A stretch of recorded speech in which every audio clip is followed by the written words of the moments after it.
शुभविवाह या मालिकेच्या 3 जानेवारीच्या भागामध्ये आता भूमी देवासमोर आकाशची पहिली कमाई ठेवते आणि पहिली कमाई देवासमोर ठेवत ती सांगते, देवी आई, आज आम्ही घराबाहेर पडल्यापासून आकाशची ही पहिली कमाई आहे, तर ही तुझ्याजवळ ठेवते आणि अशीच आयुष्यामध्ये आकाशची भरभराट हो, असं म्हणत दोघंजण देवी आईचा आशीर्वाद घेतात।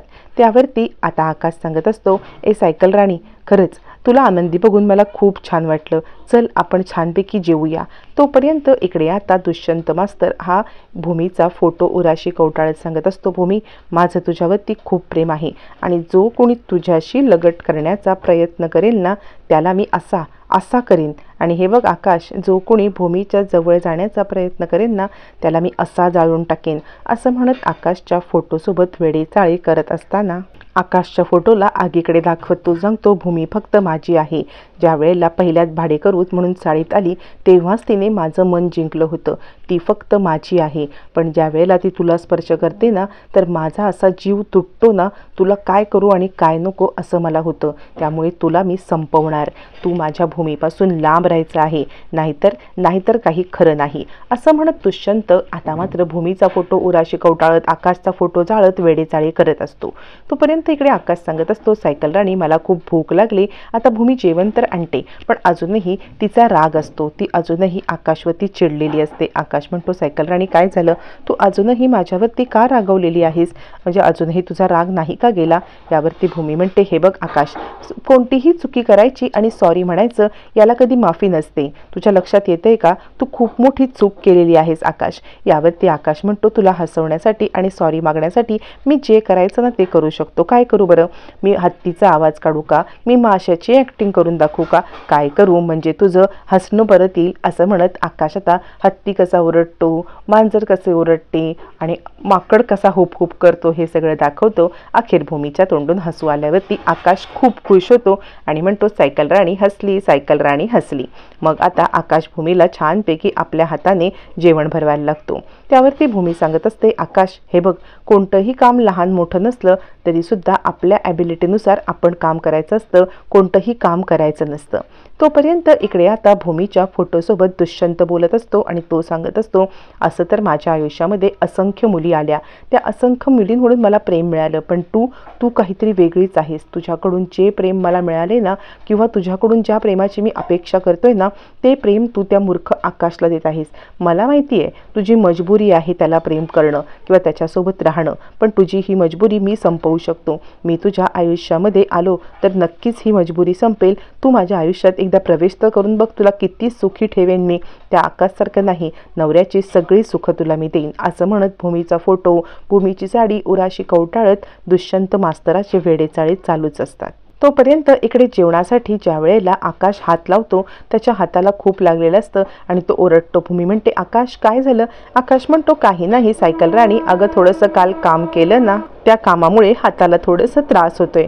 भूमी म्हणते, आकाश थोडंसं, यापुढे तू हे काम करणार नाहीस। आकाश म्हणतो, मजुरीचं काम केलं नाही, गोणी उचलले नाही तर पैसे कसे मिळतील, आणि पैशांची किती गरज आहे आपल्याला, आणि हे पैसे मिळवण्यासाठी तू किती त्रास करतेस मला माहिती आहे, त्यामुळे मला हे करायलाच पाहिजे, मी तुझ्या मदतीसाठी नक्कीच हे करणार, असं म्हणत आकाश हट्टालाच पेटलेला असतो। भूमीचं काही ऐकायला तयार नसतो। भूमी सांगते, हे बघ, कोणतंही काम करण्यामध्ये तुला लाज वाटायला नको, पण काम आपल्या योग्यतेचं पाहिजे। तुझ्याकडे खूप पोटेन्शियल आहे आकाश, तू खूप हुशार आहेस आणि त्यामुळे या हुशारीचा फायदा होईल असं तुला काम करायला पाहिजे। आकाश म्हणतो, सायकल राणी म्हणजे काय? यावरती भूमी सांगते, तुला मी उद्या सांगणार आहे की तुझ्या पोटेन्शियलचं काम काय असतं आणि तेच काम तू करायचं, आता जेवून घे बरं, असं म्हणत आकाश आता भूमीला जेवण भरवतं आणि आता भूमीसुद्धा आकाशला जेवण भरवते। दोघंजण जेवण करतात आणि दुसऱ्या दिवशी भूमी आता आकाशला त्याच्या योग्यतेचं काम मिळवून देण्यासाठी जाणार असते। त्याच्या हातावरती फुंकर मारते, क्रीम लावते।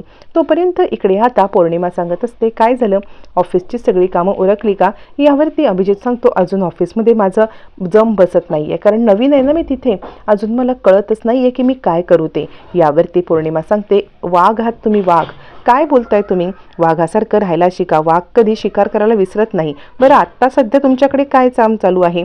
यावरती अभिजित म्हणतो, सध्या न वेंडरकडे जाऊन सगळ्या फायदा तोटा किंवा सगळं हिशोब ठेवायचा आहे। यावरती पौर्णिमा म्हणते हा सगळा हिशोब कोण ठेवतं? आता मात्र अभिजित सांगतो सगळा हिशोब मी ठेवतो, आईकडे फक्त बिलं पोचतात। पौर्णिमा सांगते मग या सगळ्यामधून आपला जो फायदा होतोय ना तो एक्स्ट्राचा फायदा काढायचा आणि तुमच्या पर्सनल अकाउंटला तुम्ही तो फायदा ट्रान्सफर करायचा आणि आईंपर्यंत बिलं पोचवायची। अभिजित म्हणतो पौर्णिमा काय बोलतेस तू? पौर्णिमा म्हणते हो, मला याच्यामध्ये काही गैर वाटत नाही।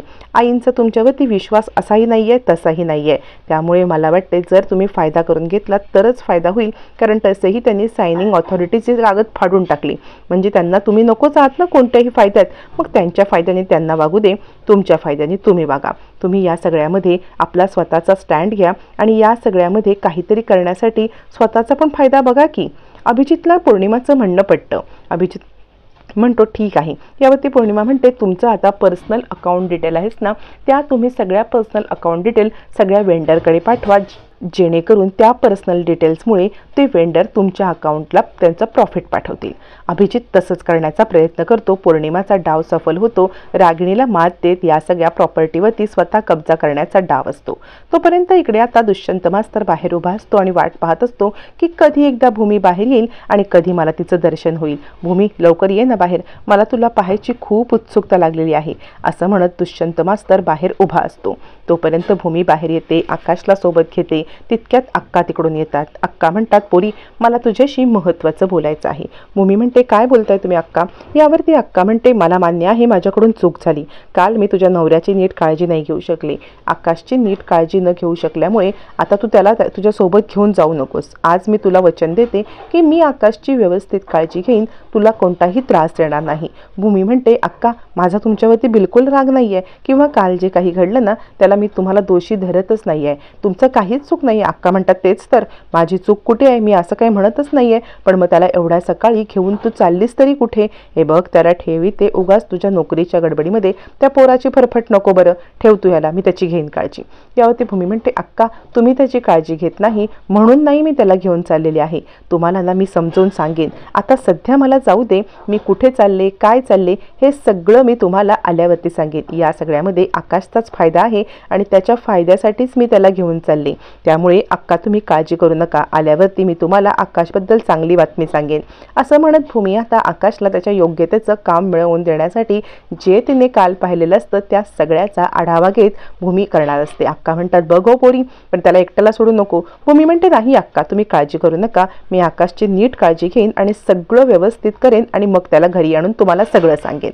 असं म्हणत भूमी अक्कांना आश्वासन देते। दुष्यंत मास्तर लपून छपून भूमीला न्याहाळत असतो आणि भूमीला कधी एकदा पाहतोय, कधी बोलतोय, कधी तिला स्पर्श करतोय, असं त्याला झालेलं असतं। मग अक्का म्हणतात सांभाळून ने पोराला। मग भूमी आता आकाशला घेऊन त्याच गोडाऊनच्या मालकाकडे येते ज्या गोडाऊनमध्ये काल गोंधळ झालेला असतो गोणी उचलताना। भूमी येते आणि सांगते काल पाहिलंत ना तुम्ही, म्हणजे आकाशने सगळा हिशोब कसा बरोबर मांडला ते। यावरती आता भूमी सांगते की ह्याला गोडाऊनचा हिशोब लिहिण्यासाठी तुम्ही जर इथे ठेवलं तर बरं होईल। यावर मालक म्हणतात हे बघा थोडा थोडका हिशोब करणं आणि एवढ्या 12 गोडाऊनचा सगळा हिशोब करणं हे काही याला जमणार नाही, काही गोष्टी होणार नाही आहेत। तुम्हाला काय वाटलं याला काय जमतं का? याला एक दोन आकडेमोडी केल्या म्हणजे झालं का? यावरती भूमी त्यांना समजावून सांगत असते, कारण आकाशमध्ये असलेलं टॅलेंट अजूनही गणिताचं त्या गोडाऊनच्या मालकाला माहीत नसतं। त्यामुळे भूमी आता त्यांना समजावून सांगत असते की आकाश किती चांगलं गणित करू शकतो आणि तो गणितामध्ये एक्सपर्ट आहे। तोपर्यंत इकडे रागिणी इनामदारांच्या इकडे आलेली असते आणि त्यांच्यासोबत डील फायनल करत असते। इनामदार सांगतात ठीक आहे, म्हणजे आम्ही तुमच्यासोबत डील फायनल करतो, पण आम्हाला प्रामाणिकपणा आणि वेळेमध्ये आमचं कॉन्ट्रॅक्ट पूर्ण झालं पाहिजे, तरच महाजन गारमेंटसोबत आम्ही डील करू शकतो। असं म्हणत आता इकडे इनामदार रागिणीसोबत डील करत असतानाच भूमी त्याच इनामदारांच्या कंपनीमध्ये इंटरव्ह्यूसाठी आलेली असते। भूमी इंटरव्ह्यूसाठी येते आणि ती म्हणते माझी इथे अपॉइंटमेंट आहे, मला इंटरव्ह्यूसाठी बोलवलंय। रिसेप्शनिस्ट भूमीला सोफ्यावरती बसायला सांगते आणि त्याच वेळेला रागिणी आणि आता राजा काका अभिजित यांची इनामदारांच्या कंपनीसोबत खूप मोठी डील फायनल होते। सगळेजण हात मिळवणी करतात, फायनल डील करून ते बाहेर येतात। भूमी आता बाहेरच्या सोफ्यावरती बसलेली असते, ते सगळेजण बाहेर येतात, भूमी तिकडे बाहेर असते आणि डील ज्या कंपनीमध्ये 20 करोडची महाजन गारमेंटची झालेली असते त्याच महाजन गारमेंटची मालकीण तिथेच नोकरी मागायला आलेली असते। राजा काका अभिजित आणि आता रागिणी समोर येतात, तिथे भूमी असते। आता राजा काकांची नजर भूमीकडे जाणार का? भूमी आणि राजा काका एकमेकांना पाहिल्यावरती राजा काकांच्या मनामध्ये रागिणीविषयी संशय निर्माण होऊन सगळी पुढची चौकशी राजा काका करत भूमी आणि आकाशचं सत्य राजा काकांच्या समोर कसं येणार, मालिकेमध्ये रागिणीला कसा आता या सगळ्यापासून झटका बसणार हे मात्र येणाऱ्या भागातच कळणार आहे.